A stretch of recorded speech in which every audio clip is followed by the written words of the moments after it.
गुलबर्गा में मुकम्मल लॉकडाउन का आज चौथा दिन है। 14 जुलाई से 20 जुलाई तक लॉकडाउन का ऐलान किया गया है। लॉकडाउन के निफाज को यकीनी बनाने के लिए पुलिस अपनी जानिब से पूरी कोशिश कर रही है। गैर ज़रूरी तौर पर सड़कों पर निकलने वालों पर ताकत का इस्तेमाल किया जा रहा है। गुलबर्गा डिप्टी कमिश्नर की जानिब से कल रात एक ऑर्डर जारी किया गया। इसमें दुकानों को सुबह 6 बजे से दोपहर 2 बजे तक ही खुला रखने की इजाज़त दी गई थी। ताहम हालात की संगीनी को देखते हुए पुलिस ने 12 बजे ही तमाम तिजारती मराकज़ को बंद करा दिया। शहर के हर चौक चौराहों पर पुलिस ने पेट्रोलिंग में सख्ती कर दी है। शहर के तमाम तिजारती मराकज़ अब मुकम्मल तौर पर बंद ही हैं। कर्नाटक के शहर गुलबर्गा में मुकम्मल लॉकडाउन है और लॉकडाउन के निफाज के लिए पुलिस अपनी पूरी ताकत झोंक रही है। इस वक्त हम शहर के मसरूफ़ तरीन इलाके तिम्मापुरी सर्कल पर मौजूद हैं। आप देख सकते हैं किस तरह से 5 गाड़ियाँ, पुलिस की 5 गाड़ियाँ, यहाँ पर 6 गाड़ियाँ बोल सकते हैं, 6 गाड़ियाँ यहाँ पर लॉकडाउन के निफाज को यकीनी बनाने के लिए 6 गाड़ियाँ हैं। शहर के हर रास्ते पर इसी तरह की पुलिस सख्त चौकसी इख्तियार किए हुए लॉकडाउन को इम्प्लीमेंट करने के लिए पूरी ताकत लगाई जा रही है।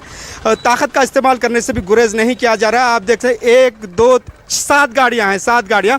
मैं आपको बता दूं यहाँ पर 7 गाड़ियां यहाँ पर पुलिस की हैं, जिससे आप देख सकते हैं कि पुलिस भी उसको इम्प्लीमेंट करने के लिए, लॉकडाउन को इम्प्लीमेंट करने के लिए किस तरह से संजीदा है। 1, 2, 3, 4, 5, 6, 7, पीछे एक वैन भी है। तो इस तरह से 7 गाड़ियाँ पुलिस के साथ 8 गाड़ियाँ पुलिस की यहाँ पर है इम्प्लीमेंट कराने के लिए, क्योंकि कर्नाटक लॉकडाउन होने के बावजूद भी गुलबर्गा में गुज़श्ता 4 दिनों में 14 तारीख से लॉकडाउन नाफिज हुआ है।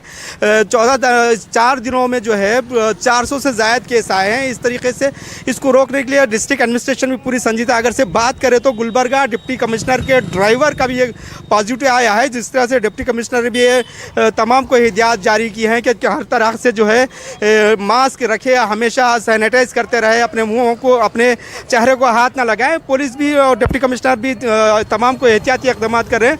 आप देख सकते हैं किस तरह से पुलिस यहाँ पर सख्ती बरत रही है। जी देखिए, पीटा जा रहा है किस तरह से, जो गैर ज़रूरी तौर पर बाहर निकले उनको पुलिस पीटने से भी गुरेज नहीं कर रही है। हर चौरास्ते पर पुलिस ने यही इंतज़ाम कर रखा है, किसी को अगर से कोई गैर ज़रूरी फ़र्द बाहर आता है तो उसको बख्शा नहीं जाएगा। हालांकि कल रात डिप्टी कमिश्नर ने एक ऑर्डर जारी करते हुए लॉकडाउन में थोड़ी सी नरमी का ऐलान किया था। सुबह 6 बजे से दोपहर 2 बजे तक दुकानें खुली रखने की इजाज़त दी थी, लेकिन हालात की संगीनी देखते हुए 12 बजे ही तमाम दुकानों को बंद करा दिया गया और पुलिस की तलायागर्दी टाइट कर दी गई है। हर चौरास्ते पर पुलिस इसी तरह से तैनात की गई है। हर जो कोई भी गैर ज़रूरी तौर पर बाहर आ रहा है उसके साथ इसी तरह का सलूक किया जा रहा है। आप देख सकते हैं पुलिस जो है किस तरह से, ये देखिए, एक स्टूडेंट को रोकने की कोशिश कर रही है। जिस तरह से गैर ज़रूरी जो भी बाहर आ रहे हैं पुलिस उनके साथ वही कर रही है। अगर से मजमूई तौर पर देखा जाए तो लॉकडाउन को ज़मीनी सतह पर इम्प्लीमेंट कराने में पुलिस अपनी पूरी तरीके से संजीदा नज़र आ रही है। अगर से इसी तरह का लॉकडाउन अगर से चलता रहा तो यकीनी तौर पर यह कहा जा सकता है कि आइंदा कुछ दिनों में गुलबर्गा में इस तरह के कोविड के केसेस मामूल पर आएंगे। न्यूज़ 18 उर्दू, गुलबर्गा, जवाद मीर।